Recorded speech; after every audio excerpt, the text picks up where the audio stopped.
Bill? Bill Harwood, CBS. Well, I'll just follow up on that. You are open, but not in a real-time sense. It's many, many hours after the fact that we find out even basic things about your missions. I mean, hours and hours and hours and hours. Now, I realize that you guys are busy running the mission and, you know, looking at data, but I'm just curious, is that a manpower issue for you? It's obviously philosophical, I would guess, with Elon, the way he wants to run your business. But I think what Irene was asking was real-time analysis, you know, real-time data during these missions, and so that people have some idea of what's going on while it's going on. Can you address that? And then I have a question for Phil. Yeah, let me do my best to help out here. There's no question that we don't have a muzzle on the data by design. In some cases, we have to delay some feed because of ITAR, but we don't want to use that excuse when it's inappropriate. I know on the static fire on Friday, the attempt, we were just really, I know we were slow in getting out information on Friday. We fixed that on Saturday. I think we got a statement out within just a couple of minutes of the first attempt and the second attempt on Saturday. So we're working it. We don't have, like I say, we don't have a muzzle, a plan to muzzle. So maybe it must be a personnel issue. Or lack of personnel, I should say, not a personnel issue. Without throwing anyone under the bus. And we'll continue to work on it. I mean, we webcast the entire first flight of Falcon 9. That was pretty bold, since history would say that was not going to be a particularly successful flight. So bear with us, be patient. We're not trying to be secretive about this. I don't know about, because we haven't gotten there yet, I don't know about what kind of data is going to be available for the Dragon operations on orbit in real time, but we'll get there. We'll definitely get there. We'll do our best. I hear the criticism, and we'll work it. And a kind of a related question for Phil. When you're talking about using COTS as a model for commercial crew down the road and how you do that, the same question, a transparency question, when people are involved in this taxpayer money. I mean, the one complaint I hear about SpaceX is not that the hardware is, anything's wrong with the hardware, it's that there's, and this is from NASA people now, is that they don't have any insight into what's going on. I mean, how much insight does NASA require in the commercial crew world as you proceed forward in terms of the free flow of information, et cetera? Right, that's another good question. We require as much insight as we need to have confidence that these systems are safe to fly NASA astronauts and NASA-sponsored astronauts on these systems. So there's not a numerical equation associated with that, but we do need significant insight into the true nature of these systems. And right now, the planning that we have done to date, we've released some of that information about how we plan to do the insight oversight.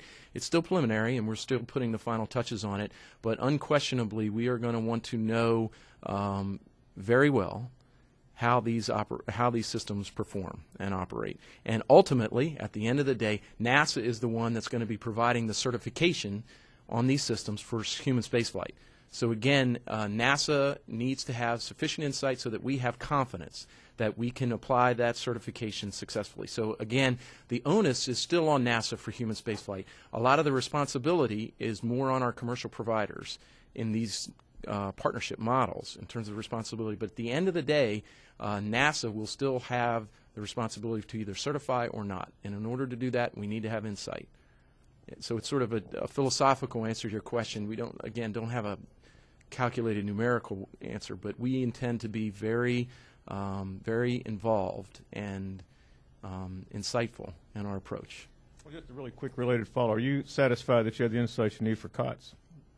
Are you comfortable with the way things are going? I'll let Alan answer that because he's executing the COTS I program. wanted to clarify your comment that said we don't have insight, and in fact, we do have insight. In fact, since the day we signed the agreement, we've had a team together working very closely with SpaceX, a small team, not the large numbers that you might otherwise think, but we did have a small team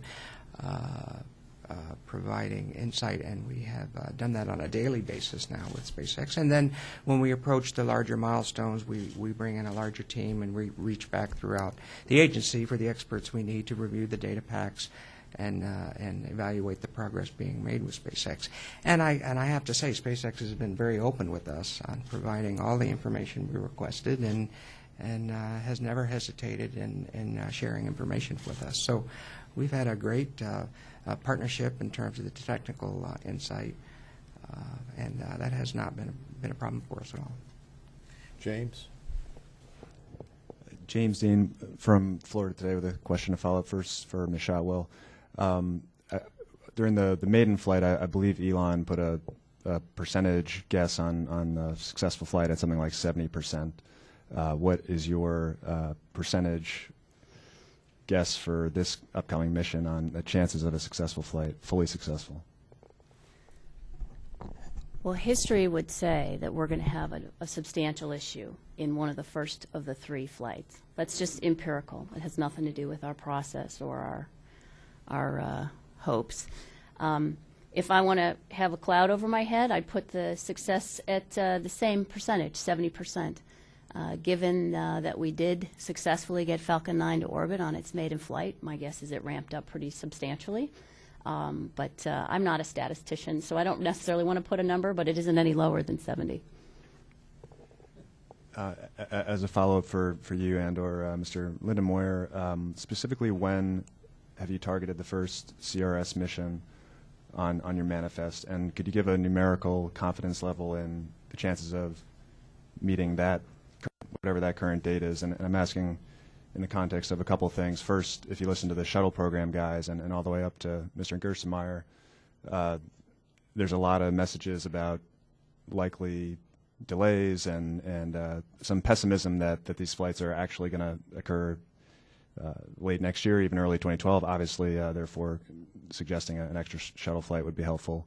And in addition, last but not least, would additional COTS funding be essential to making any given schedule?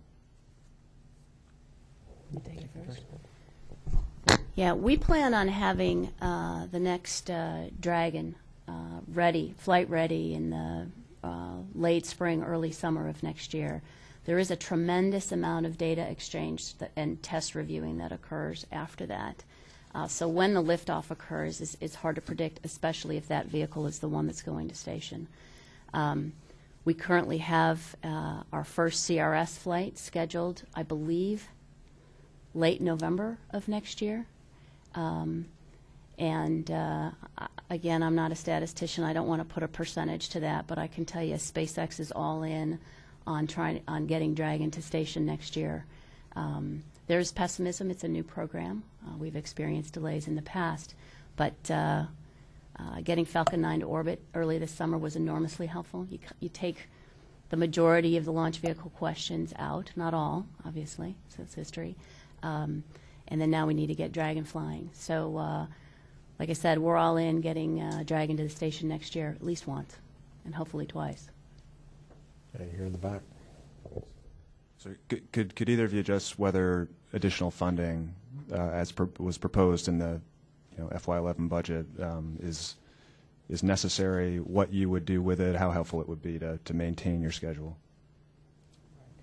Well, the current program, I believe, is fully executable as we have currently planned. But as you know, starting with the Augustine Commission and then worked its way into the President's budget and now into the NASA authorization bill, discussed adding additional funding to increase the chances of success of these COTS demonstration missions. And we have studied that, and of course NASA believes very strongly in a very robust and comprehensive test program to reduce technical risks in a new development of spacecraft capability like this. So given the direction to possibly add additional funding, should that be appropriated, we have discussed additional testing with the rendezvous and the radar systems that could reduce some of the risk in the ISS proximity operations. We talk about adding perhaps some thermal vacuum testing of the solar array, which is something that was not currently planned, but that would be a test that would reduce risk in deployment of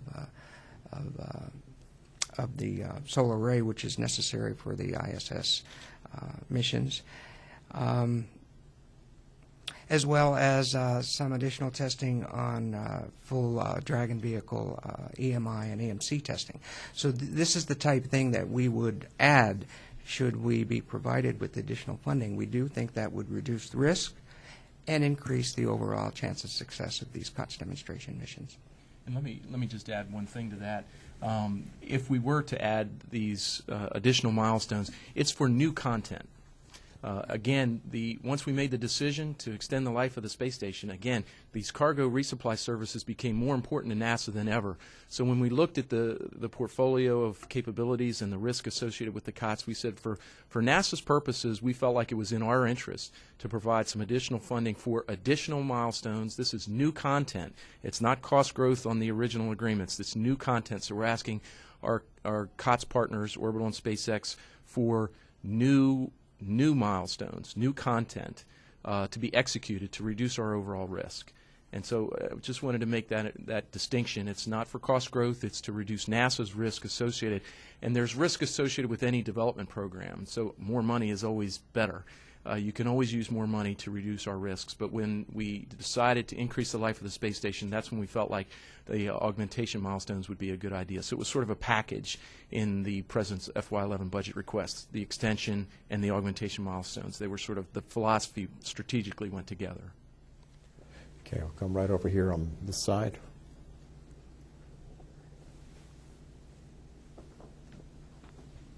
It's a question for Phil, but... Can you give your name, please, and your affiliation? Sorry, I'm Guillaume Debray with French TV.